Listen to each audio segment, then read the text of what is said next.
नमस्कार welcome to E class 2020। आज आम भिडियो टीचिंग एप्टीट्यूड रु 20 मोस्ट इंपोर्टेंट एमसीक्यू आलोचना करवा जहाँकि आपन को हेल्पफुल रहिबो EMRS CTET OTET special OTET OSSTET junior teacher बा असिस्टेंट टीचर सीटीबीएड एंट्रांस आउ अलग टीचिंग एग्जाम्स निश्चित भाव में हेल्पफुल रहिबो। चलतु भिडियोटी स्टार्ट करवा। प्रथम प्रश्न देखिबा The main objective of the teaching is to dash। तले टीचिंग रो मुख्य उद्देश्य आमर कौन?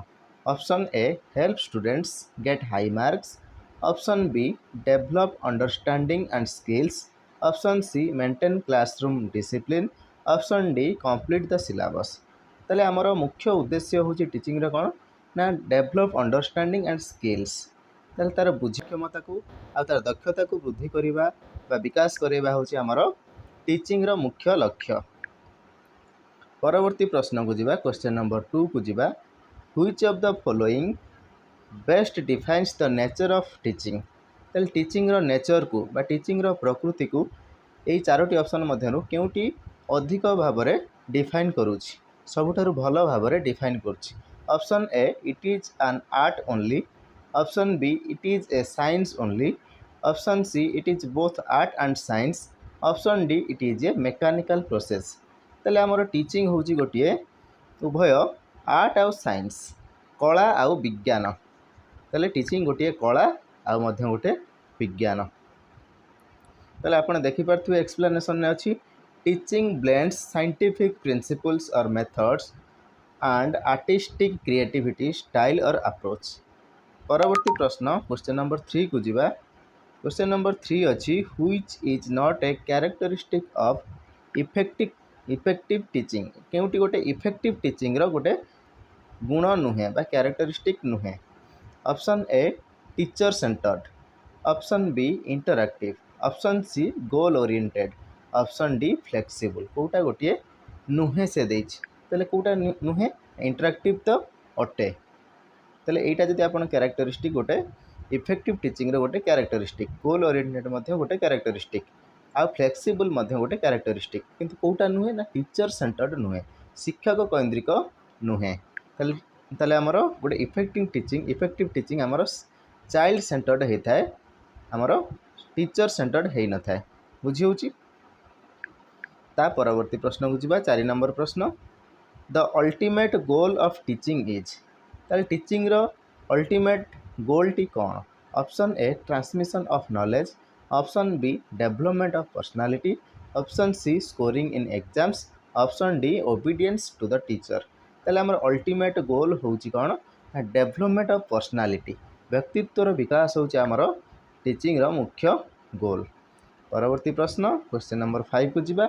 The main characteristic of a good learner. गोटे भल लर्नर बा शिक्षार्थीर गुण कौन? Option A dependence of the teacher, option B curiosity and active participation, option C passive listening, option D memorising only. ताले केवल टीचर को ऊपर से डिपेंड रहिबो निर्भर रहिबो सेटा गोटे गुड लर्नर रो कैरेक्टरिस्टिक नुहे। पैसिव लिसनिंग माने से स्थान होई कि केवल खाली सुनिबो किछि इंटरैक्ट करिवो नाही, ताले एटा मध्य गोटे गुण नुहे। मेमोराइजिंग ओनली केवल से मने रखिबो एटा मध्य गोटे गुड लर्नर रो गुण नुहे। ताले कोउटा ना क्यूरियोसिटी एंड एक्टिव पार्टिसिपेशन, तामें से जानिबा को से सबुतरे क्यूरियोसिटी थिबो, कौतूहल थिबो बा आग्रह थिबो, आ से पार्टिसिपेशन मध्य बा सक्रिय भाव में से अंशग्रहण से करुथिबो, एक्टिव पार्टिसिपेट करुथिबो। परवर्ती प्रश्न क्वेश्चन नंबर 6 को जीवा। The most important factor affecting teaching effectiveness is dash. ताले most important factor affecting teaching effectiveness. ताले टीचिंग रो जो इफेक्टिवनेस को कोटा सबुठार अधिक गुरुत्वपूर्ण भाव में अफेक्ट करि थाए। Option A size of the class रो साइज, श्रेणी गृह रो size, option B teaching aids, option C teacher student relationship, option D school infrastructure. ताले एगुड़ाक सब इंपोर्टेंट किंतु आमर देइछि सबुठार मोस्ट इंपोर्टेंट कोटा सबुठार अधिक गुरुत्वपूर्ण कोटा आमर इफेक्टिव टीचिंग पाई। ताले आमर साइज ऑफ द क्लास एटा आमर आवश्यक गुरुत्वपूर्ण। आ टीचिंग एड्स बा टीएलएम आमर गुरुत्वपूर्ण, स्कूल इंफ्रास्ट्रक्चर मध्य गुरुत्वपूर्ण, किंतु सबुठार गुरुत्वपूर्ण होछि कोन ना टीचर स्टूडेंट रिलेशनशिप सबकि थी किंतु टीचर आ स्टूडेंट भितर जदि भल रिलेशनशिप नथिबो भल संपर्क नथिबो तेबे ए सबू इंफ्रास्ट्रक्चर कि टीचिंग एड ए सबू थाई कि कौन काम आसब ना ताल टीचर स्टूडेंट रिलेशनशिप हूँ आमर सठिक आंसर। परवर्ती प्रश्न को जीवा question number 7 which of the following is an internal factor affecting learning ताले गोटे कोटा हूँ गोटे अंतर्निहित फैक्टर जोटा कि आपणकर लर्निंग को अफेक्ट करता प्रभावित करें। ऑप्शन ए फैमिली बैकग्राउंड एटा तो आपणकर इंटरनल जीवनी एटा हूँ आमर एक्सटर्नाल मोटिवेशन एटा हूँ आमर internal. Option C peer group तार सांगसाथी ना यहाँ हूँ एक्सटर्नाल जीव टीचिंग मेथड ये एक्सटर्नाल किंतु मोटिवेशन मोटिवेशनटा हूँ आपणकर गोटे इंटरनल फैक्टर जोटा कि क्या अफेक्ट करता है लर्निंग को अफेक्ट करता है। क्वेश्चन नंबर 8 को जीवा the main function of teaching aids जो टीएलएम जो रहा आमर टीचिंग लर्निंग मटेरियल बा टीचिंग एड शिक्षण उपकरण जो रहा तार मुख्य फंक्शनटा कौन to decorate the classroom classroom को पूरा सजेवा सुसज्जित करवा। Option B to make teaching interesting and clear teaching को पूरा इंटरेस्टिंग करवा आउ पूरा क्लियर करदेव कॉन्सेप्ट को ना। Option C to replace the teacher teacher को रिप्लेस करने आम व्यवहार करते कि टीएलएम ना टू कन्फ्यूज स्टूडेंट स्टूडेंट को कन्फ्यूज करने आम कौन व्यवहार करते कि टीएलएम ना ताले आमर टीचिंग को इफेक्टिव इंटरेस्टिंग आउ क्लियर आ कॉन्सेप्ट को क्लियर करने आम टीचिंग एड व्यवहार करते। ऑप्शन बी हूँ आमर क्वेश्चन नंबर 8 राइट आंसर। परवर्ती प्रश्न को जीवा charts models maps are examples of dash ताले जो चार्ट अच्छी मॉडल अच्छी जो मैप आम व्यवहार करती एगुड़िक केउं प्रकार शिक्षण उपकरण उदाहरण। ऑप्शन ए ऑडियो एड्स ताले एथिरे तो कौन सी ऑडियो आसी न थाए विजुअल एड्स आम देखी था निश्चित भाव में यहाँ गोटे विजुअल एड्स रे जीव तथापि सीडी को देखा ऑडियो विजुअल एड्स ना ऑडियो तो केबे हेनी केवल विजुअल एटा हम। एक्टिविटी बेस्ड एड्स ना एक्टिविटी बेस्ड एड्स नुहे ताले आमर सठिक आंसर होची ऑप्शन बी विजुअल एड्स। परवर्ती प्रश्न को जीवा क्वेश्चन नंबर 10 क्वेश्चन नंबर 10 अच्छी which of the following is an example of an audio visual add audio visual माने उभय दृश्य आउ कौन विजुअल हो दृश्य देखी पारे आउ शुणी पारे से प्रकार एड को टीचिंग एड को आम कहते audio visual aid. Option A black board एटा को आम देखी था विजुअल जीव टेप रेकर्डर एटा शुणी था ऑडियो रे जीव। फिल्म प्रोजेक्टर रे ऑडियो भी थाए वीडियो भी थाए से ऑडियो विजुअल जीव किंतु ग्लोब केवल विजुअल जीव तेणु आमर ऑप्शन सी फिल्म प्रोजेक्टर हूँ आमर गोटे audio visual aid. Option C हूँ क्वेश्चन नंबर 10 राइट आंसर। परवर्ती प्रश्न को जीवा question number 11 which teaching method emphasize student participation and discussion ताले केउं टीचिंग मेथड टी चारोटी ऑप्शन मध्यरु केउंटी स्टूडेंट को आउ स्टूडेंट को पार्टिसिपेशन को आउ डिस्कशन को बेसी एम्फासिस दे थाए। ऑप्शन ए लेक्चर मेथड रे केवल टीचर एक्टिव थांती स्टूडेंट एक्टिव न थांती डेमोन्स्ट्रेशन मेथड रे मध्य न थांती। ऑप्शन सी जोटा कि प्रोजेक्ट मेथड एटारे स्टूडेंट को पार्टिसिपेशन बेसी परिमाण थाए और डिस्कशन मध्य परस्पर सहित से करिथांती ता सहित मध्य टीचर को सहित मध्य एक्टिव डिस्कशन मध्य थाए। डिक्टेशन मेथड रे शिक्षक डाकी थांती पिला शुणिकी लिखि थांती ताले एटा मध्य एक्टिव माने बेसी पार्टिसिपेशन पिलांकर हेई न थाए ताले प्रोजेक्ट मेथड रे गोटे पिलार एक्टिव पार्टिसिपेशन थाए।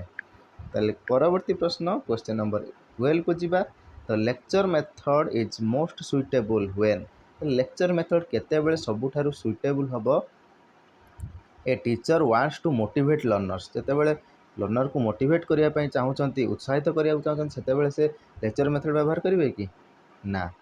The teacher wants to introduce a new topic quickly जदि गोटे लेक्चर मेथड जेते बेले जने टीचर व्यवहार करचंती तले सेते बेले गोटे टॉपिक को जेते से जल्दी सारी देबा को चाहउचंती जल्दी इंट्रोड्यूस करिया चाहउचंती सेते बेले से लेक्चर मेथड व्यवहार करथांती ताले ऑप्शन बी हो जामा राइट आंसर। तथापि ऑप्शन सी टी देखिबा learners are of small age group learners small age group हेले ताकू लेक्चर मेथड केते बेले भी सुइटेबल नुहे।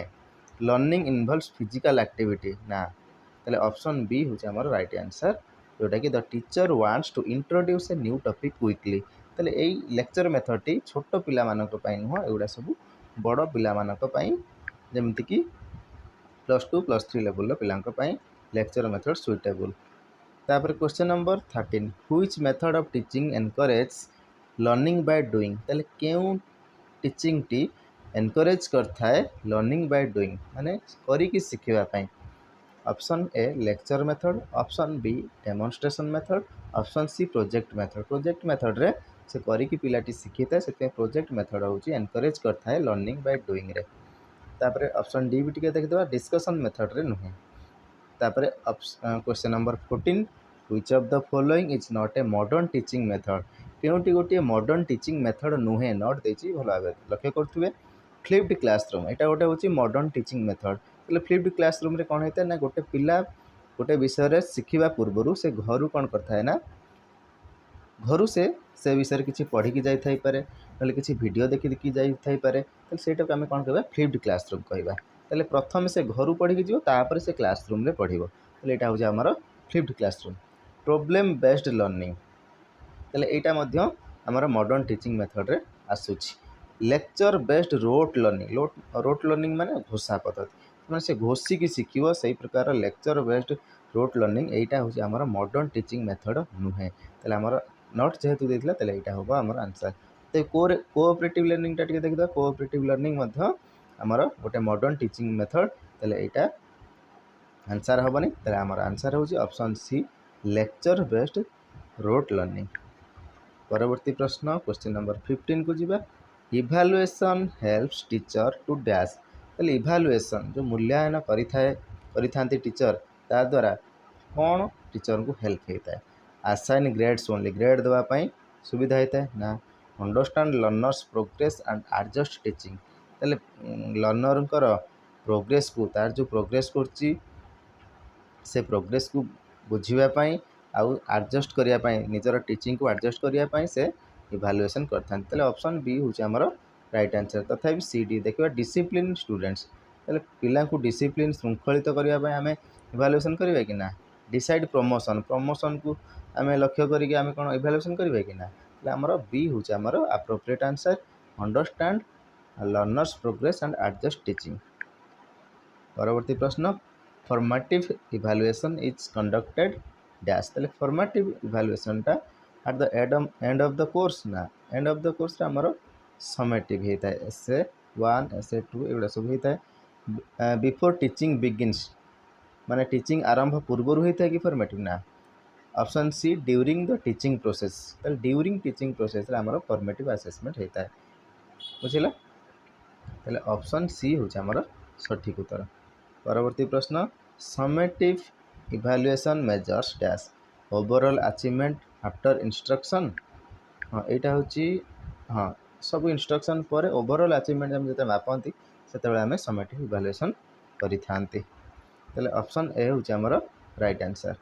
परवर्ती प्रश्न को जीवा which of the following is a characteristic of a good test गोटे भल परीक्षार गोटे गुण कोटा लेंथी एंड कन्फ्यूजिंग लंबा होता कन्फ्यूज कला भाया हो ना रिलायबल एंड वैलिड होता वैलिड होता वैध होता डिफिकल्ट फॉर लर्नर्स शिक्षार्थी बहुत कष्टकर होता ना यहाँ गोटे गुड टेस्ट नुहे फोकस्ड ऑन मेमोरी ओनली केवल तार मेमोरी को से कौन मन रखी ताकू फोकस करके से टेस्ट हो ना यहाँ सठिक आंसर नुहे तेल गुड टेस्ट कौटा ना रिलायबल आउ valid option B question number 18 right answer. परवर्ती प्रश्न question number 19 diagnostic evaluation is mainly use to dash तेल आम जिते बड़े डायग्नोस करथांती सेटा को डायग्नोस्टिक इवैल्यूएशन कही था डायग्नोस कौन जिते आमको कौन रोग हो से रोग को चिन्हट करने विभिन्न प्रकार टेस्ट कर डॉक्टर से कौन कहते हैं डायग्नोस्टिक कहते ठीक सेमती पिलार कौन सब प्रोब्लेम अच्छी कौन से पछेकी अच्छी केते से दक्षता हासिल कर जानापी आम जो इवैल्यूएशनटा करते कौन कहते डायग्नोस्टिक इवैल्यूएशन तल सेटा केतेबेले यूज होता है। Option A select students option B identify learning difficulties हाँ लर्निंग डिफिकल्टीज को आम आइडेंटिफाई करने आम डायग्नोस्टिक इवैल्यूएशन करता तथा सी डी देखीदे गिव मार्क्स ना कंपेयर लर्नर्स लर्नर को केबे अन्य लर्नर सहित आम कंपेयर करवा ना तुलना करवा ना ताले ऑप्शन बी हूँ आमर क्वेश्चन नंबर 19 रो राइट आंसर।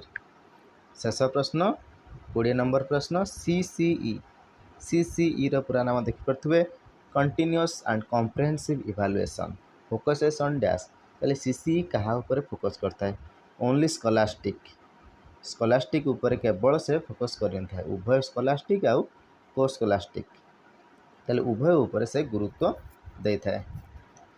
ताले ये आमर 20टी इंपोर्टाट क्वेश्चन टीचिंग एप्टीट्यूड रु आशा करुँची आपण मैंने 20टी प्रश्न निश्चित भाव में भल भाव बुझीपारे जदि बुझीपारती वीडियोटी को लाइक करेंगे चैनल टी सब्सक्राइब करेंगे आने सहित निश्चित भाव में वीडियोटी को शेयर करेंगे। वीडियोटी को आरंभ शेष पर्यंत देखि बहुत बहुत धन्यवाद।